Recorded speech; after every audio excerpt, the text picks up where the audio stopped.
One story I wanted to get to last week, Rev, that we sort of ran out of time, was that last year was actually the deadliest year for police violence in history that we have on record, at least. At least 1,176 people were killed by law enforcement officers in the U.S. last year, the most of any year since at least 2013.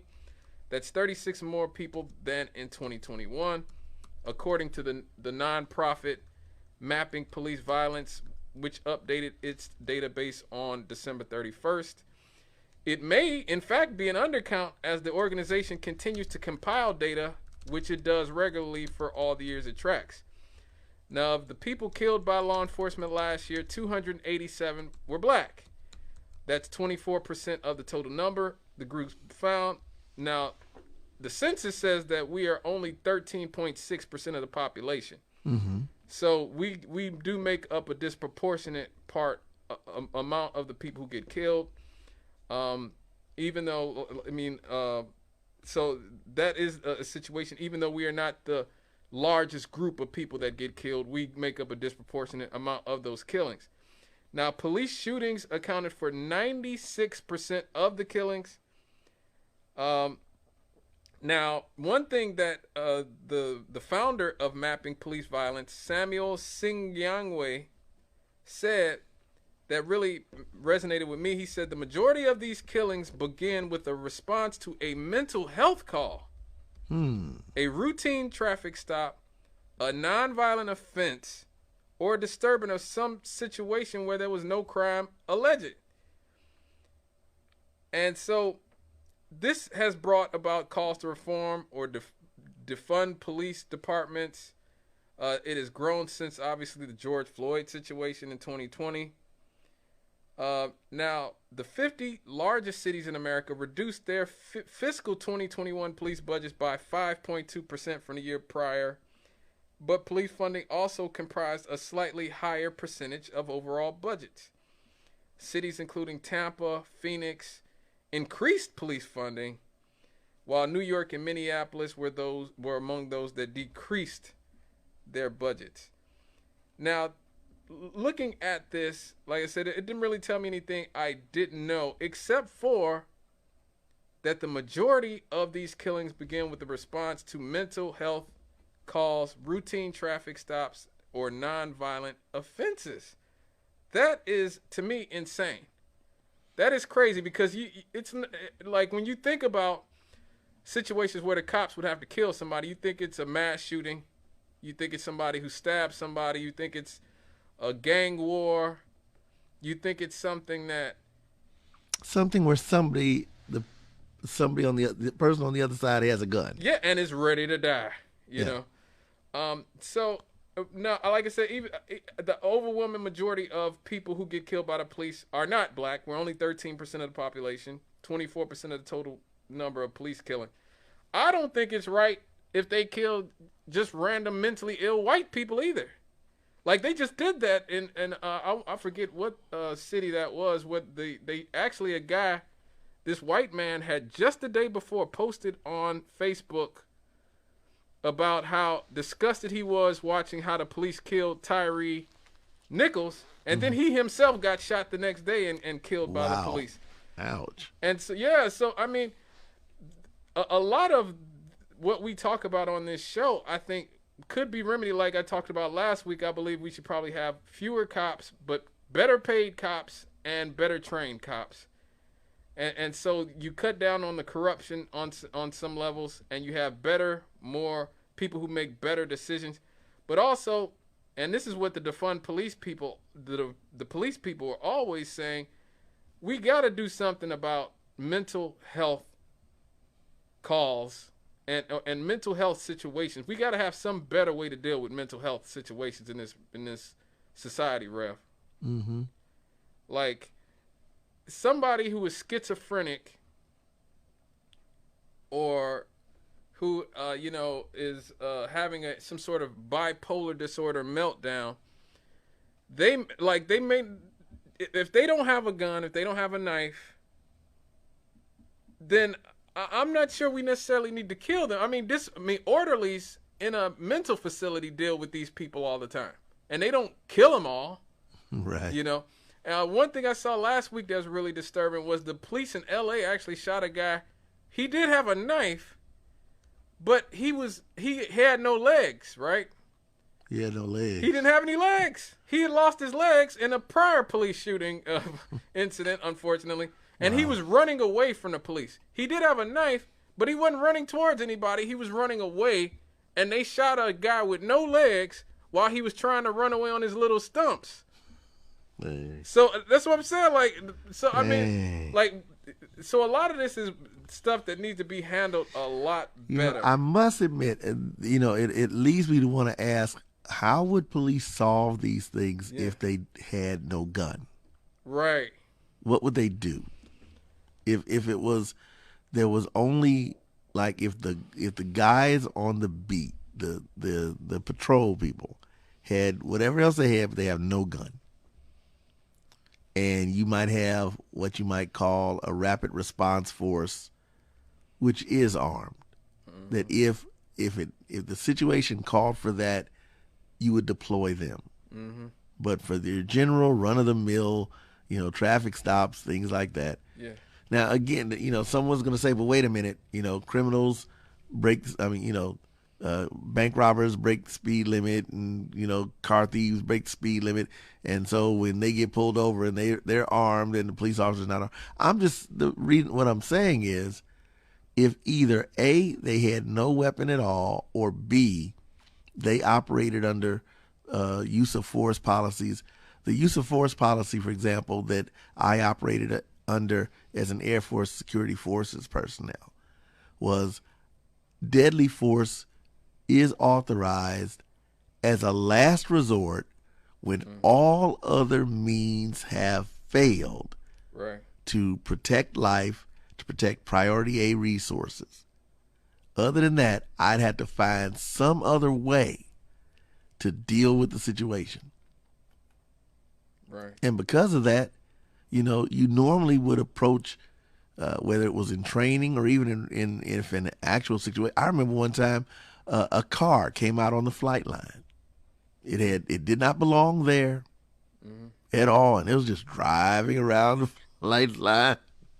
And so I pulled up on it. First I radioed in. Me and the security response team, we pulled up on the car so it couldn't go any further. We were standing behind our door. Our rifles were drawn, but they weren't pointed at the car. We were holding our rifles. We told them to stop, cut off the vehicle, step out of the vehicle. Out steps this family. Husband, wife, 3 little kids. Somehow they got onto the base.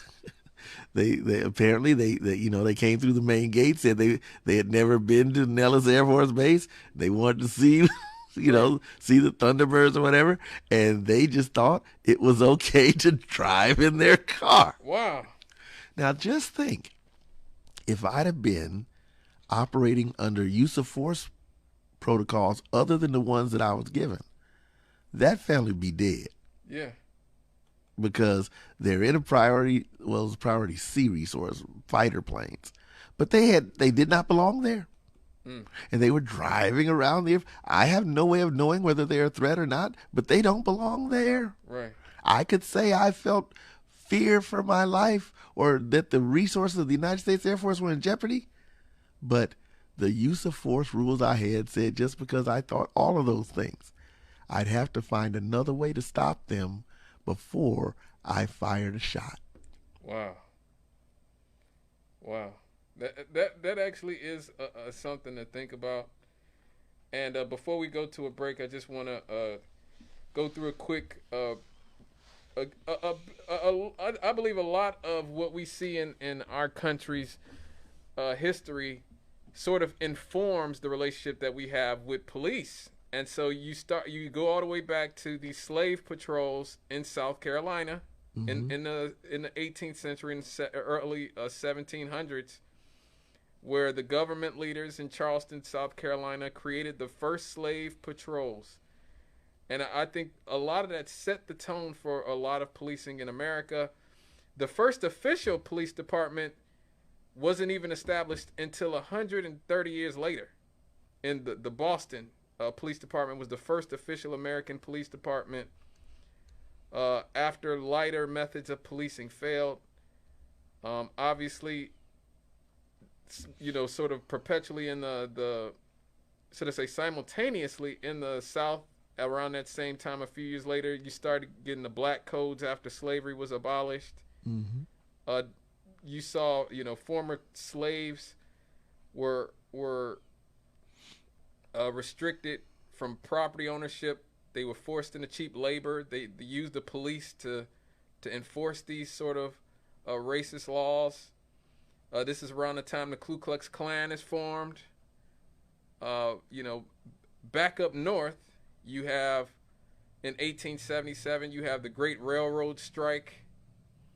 And this has also been a way that the police have been used even against other white people, was against striking workers, against labor. I believe we covered it here for the 100-year anniversary of the steel strike of, I want to say, 1919. I believe we covered that 2 years ago. So you see that the law enforcement used against the laborers in the Great Railroad Strike, again in 1886, in the Haymarket riots in Chicago, and it just goes on and on through the Civil Rights era, things like COINTELPRO and the Zoot Suit riots. So ultimately, there is definitely a culture, a history of policing in America that goes back to anti-blackness, anti-labor, anti-immigrant, and the war on drugs. A big part of this is the war on drugs. This is once again why Joe Biden is such a central figure here, because Joe Biden, in spite of the fact that his children are some of the biggest junkies around, okay, and look, I know people who've dealt with addiction, who deal with addiction, but Hunter Biden and his sister have gotten away with so many things in their lives that they would never be allowed in a million years to get away with. And the fact that their father could, with good conscience, put millions of people in jail for doing what his kids do regularly and what his son continues to do. There's regularly leaks of his son getting high with prostitutes and putting bags over their heads, and he has illegal guns, and now the media has finally had to acknowledge that the laptop that they said was Russian disinformation was legitimate, and that a lot of the corrupt business dealings that he talks about in his emails, hey, maybe they have some merit at all. This is something else that the media has recently had to admit. But the war on drugs is the impetus for a lot of this stuff. Some of this stuff, if we got rid of the war on drugs, a lot of these conflicts with black people and the police wouldn't be so prevalent. Let me get this caller, Rev. Hello, caller. Yes. Good morning to the both. Good evening to the Good both. evening. What's going on, brother? Praise the Lord, preacher. Praise the Lord, preacher. How you doing, brother? All right, I'm doing well. I was just picking up on your conversation, and Yes. y'all were talking about the ups and downs, and you talked about the funeral, of Nichols, and just for the record, we all got issues. I mean, sending that $11 million to Ukraine to help secure their border. But what about our borders, man? What about us, And I looked at that,